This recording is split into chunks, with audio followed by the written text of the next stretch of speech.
মা রান্না বান্না হয়ে গেছে? হ্যাঁ, রান্না বান্না ফুল কমপ্লিট। আজকে কিন্তু রবিবার না, তো কিন্তু অনেক অনেক আইটেম করেছি। দেখো, প্রথমেই গরম গরম সাদা ভাত, সাথে আছে লাউ চিংড়ি। আজকে অনেকদিন পর লাউ চিংড়ি করলাম। তারপরে আছে কাতলা মাছের তেল, আলু আর বেগুন দিয়ে করেছি। এনেছে আজকে অনেকটাই তেল এনেছে, আলু বেগুন দিয়ে করেছি। তারপরে আছে ডিমের অমলেটের ঝোল। এটা মেয়ের আবদারে আজকে করতেই হয়েছে, কারণ এই মেয়ে মাছের তেল এই চিংড়ি ফিংড়ি খাবে না, মেয়ের জন্য এইটা করেছি।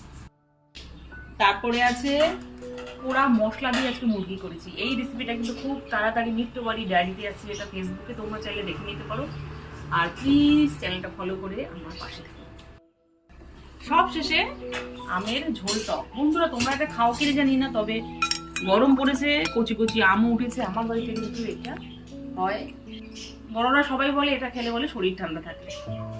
এই হলো আজকে দুপুরবেলাকার একদম দুর্দান্ত সব মেনুগুলো কেমন হলো তোমরা একটু কমেন্ট করে অবশ্যই জানাবে। আজকের মতো এই পর্যন্ত, আবার দেখা হবে নতুন কোনো ভিডিওতে।